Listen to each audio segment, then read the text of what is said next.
Hey everybody, Steve Sheetz here for Life of Fowl, and today I want to talk to you about one of the most basic ways to rig your decoys. First and foremost, you're going to need some 400-pound mono. Now, we hunt a lot in 6 to 8 feet of water, especially when we're chasing divers, so you generally want to have something that, of course, is longer than that.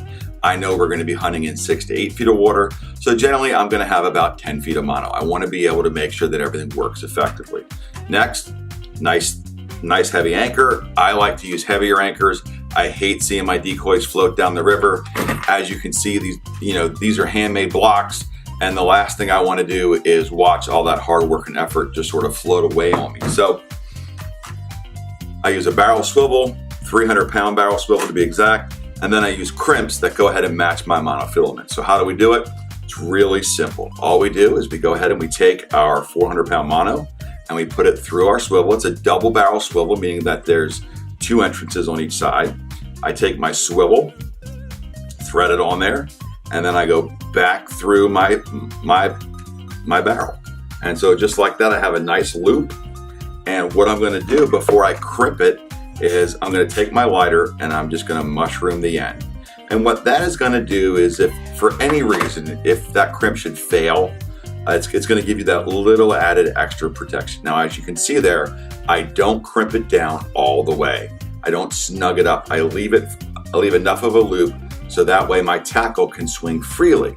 That way it's going to allow your decoys to move a little bit better while they're in the water. And then what I do is I take my crimping tool, and if you don't have a crimping tool, I would encourage you to get one of these. They make your life so much easier. You create a much better connection than you can normally do with the pliers. And I've even heard of some guys, using a hammer, which is insane. So now that I've got my decoy end, now let's go ahead and create the weight end to our tackle. And again, we're using that same double barrel swivel right here. I'm gonna thread through on one side, take my weight, put that on, and now I'm going to go back through the other side of the swivel. Go ahead and take my lighter. I'm going to create my mushroom end.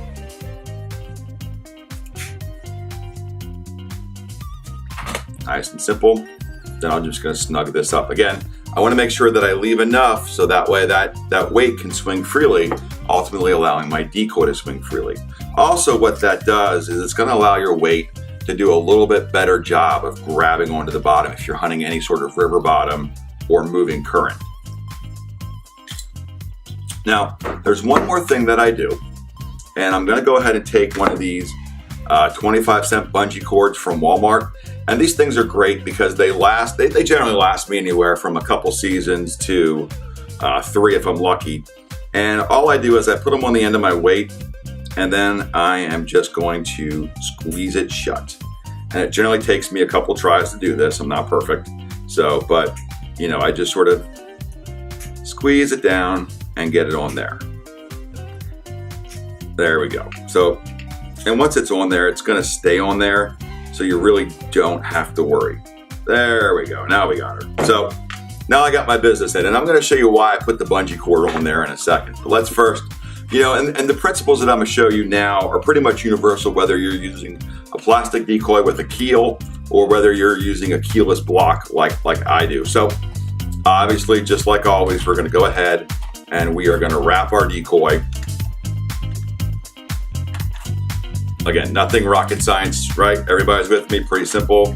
And then in order to prevent my decoy from swinging around and causing more damage, I just take this bungee cord and now I can sort of wrap it around whatever I need it to wrap around to keep that decoy in place.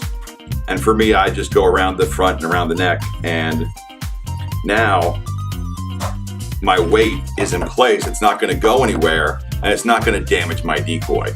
And really, that's why I use the bungee cord. It really helps lock that decoy, that weight in place, and it protects my decoys. And like I said, you can do that with plain plastic decoys as well. Until next time, everybody, stay safe on the water.